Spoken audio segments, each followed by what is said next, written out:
watching this movie, guys. That is definitely not for sale. Is this a yard sale? Hey everyone, so welcome back. I came back from the movie and I'm here to say about the review. Again, I don't want this to be like a movie review channel. Whenever I come across a good movie or a highly rated movie, I'm gonna watch it and I'm gonna tell you guys whether it's good or not. Plus my vlog and stuff, because at the end of the day, it's my channel, so I just want to do something that's weird and whatever works out.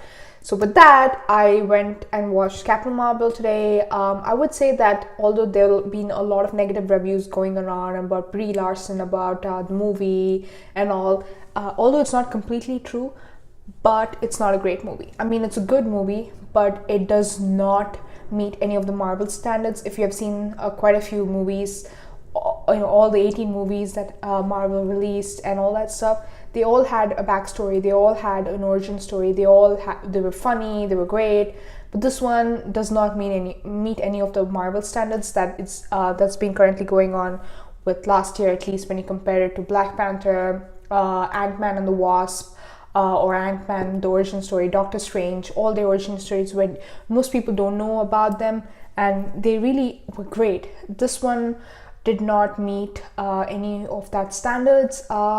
It was very vanilla story with basically a very plain old backstory of Captain Marvel, and then she beats the villain, she's damn powerful, and that's about it. There was nothing amazing. That being said, there are a few funny moments really about the 90s references, like dial-up internet, when you connect to a CD, when you put the CD in the CD-ROM, or the slow internet, blockbusters, and just 90s stuff. There wasn't anything like intentionally funny. Even Infinity War was a very serious movie, but it did have a lot of funny moments to release the pleasure of a very fast-paced movie. But this one was none of those things.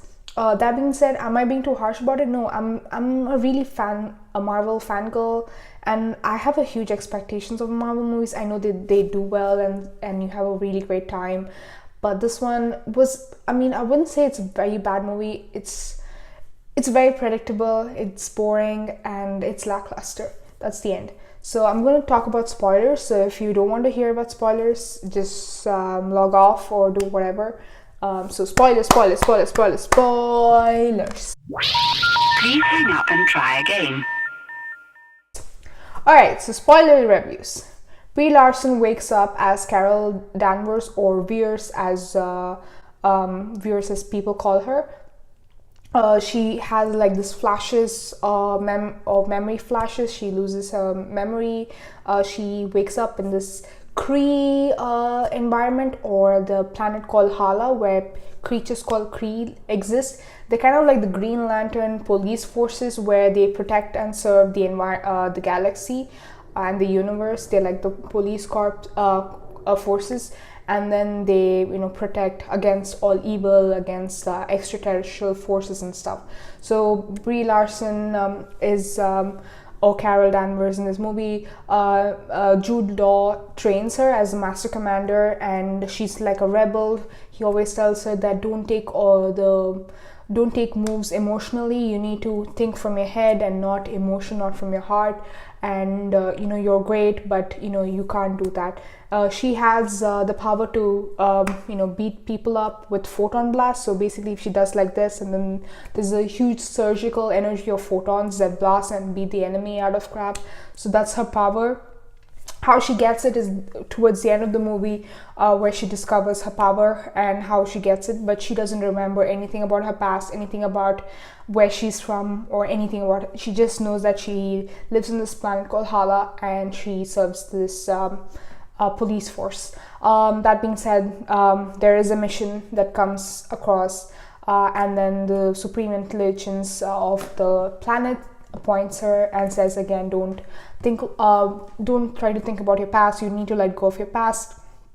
You need to move forward.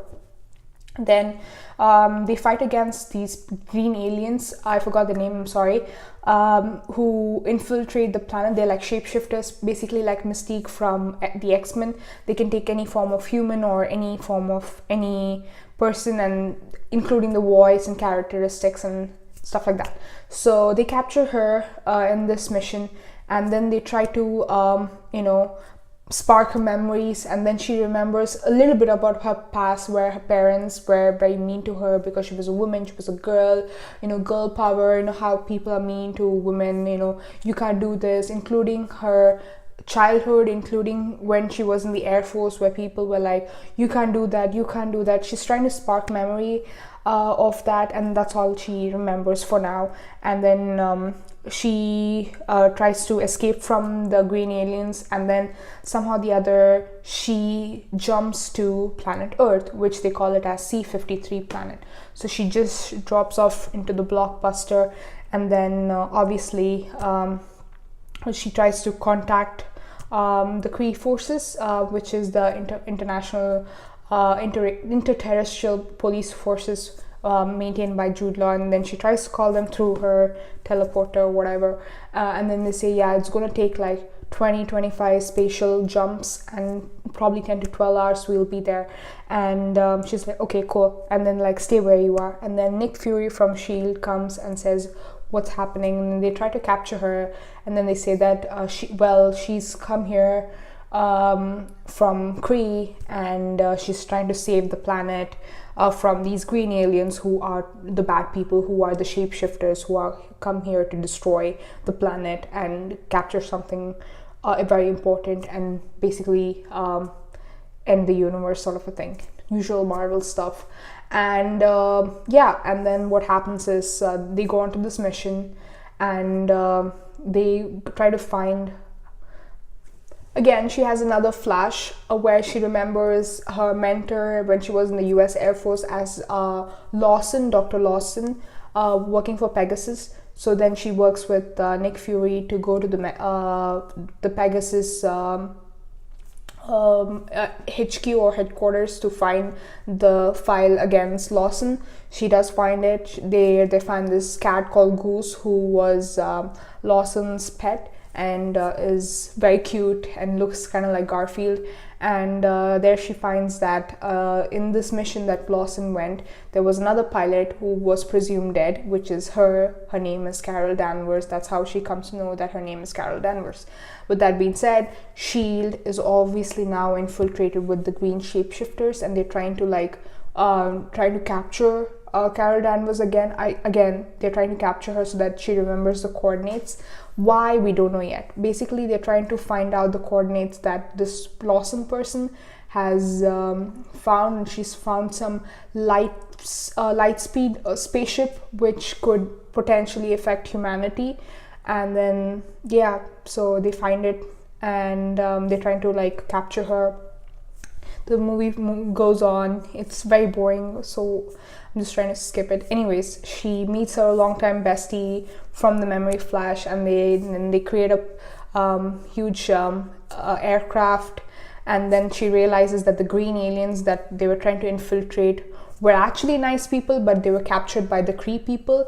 And the person Lawson that they keep mentioning is actually a Kree member, and she was working against them so that she can basically not work against Kree and its principle of capturing so many planets and stuff like that. And we learned that Jude Law is actually working for Ronan the Destroyer. Yes, the guy who came in Guardians of the Galaxy, and basically he's the bad guy, and he's the guy who captured Carol Danvers in the first place and took her to Kree or Hala, the universe. So you pretty much predict all that, and the movie moves very slowly, and in the end they try to take her powers away because they say that the Kree has given her the power, but turns out she has another last flash where she blasts her and she gets the energy from the Lightning spacecraft when she was crashed in her memory, and then she gets all this power from a photon blast, and she is Captain Marvel. She's got this unlimited power. She can fly, she can breathe in space, she's she has like unlimited power and everything. And then she becomes like the Earth's defender when Ronan sends his spacecraft to destroy her. at the end of the day, she finds a tesseract, which the cat turns out to be like an octopus, an alien, and then yeah, what? Anyways, this movie is, I mean, the only reason you would ever see this movie is basically like the communicator or the pager that Nick Fury uses in the Infinity War. Basically, she makes it, she basically changes the way pager work, and then she gives it to Nick Fury and tells him that anytime, whenever Earth goes to shit, you can just hit the button, hit me up, and I will show up no matter where I am. And that's about it. That's the whole movie. The whole movie is this Captain Marvel has this unlimited power, and then how she becomes friends with Nick Fury, and how what the pager, the history behind the pager. There's nothing interesting about it. I mean, if you compare the origin story with like Doctor Strange or someone else, it was so interesting. This wasn't, it wasn't great, and I didn't like it. I mean, it's a good movie, but I expected so much more from it, which is what I think most people are expecting from Marvel movie, but it didn't hit all the ticks and boxes and check all the boxes. So yeah, I mean, now that I've told you the spoiler, I don't think you can watch it. I mean, if you already bought ticket too bad, you need to watch it, but I mean, I think you can skip it. I mean, once it comes on Netflix, you can watch it, whatever. But there's not much you need to know about it. The end credits scene is killer, where you see after the end, I keep saying Endgame, after Infinity War, when Thanos snaps, like all the population is going down. It's like dwindling at a fast rate, and then the pager turns off, and they're like, oh no, what to do? What should we do now? Like, whatever it did, let's try it again. And then Captain Marvel shows up. So that's about it. Also, interesting fact, we learned how Nick Fury loses his eye. It's basically the cat scratches him, and that's it. There is no mission, there is no secret stuff about it. It's a nice refresher and all that, but I mean, it's not a very interesting movie as a Marvel movie should be. Is it a flop? I don't know, but yeah, that's about it. Alright, so I've bored you enough. Hope you liked this review. This is just my opinion, and that's about it. If you liked it, subscribe, hit the subscribe button and click like. I would love it so much. That's all, y'all. Bye.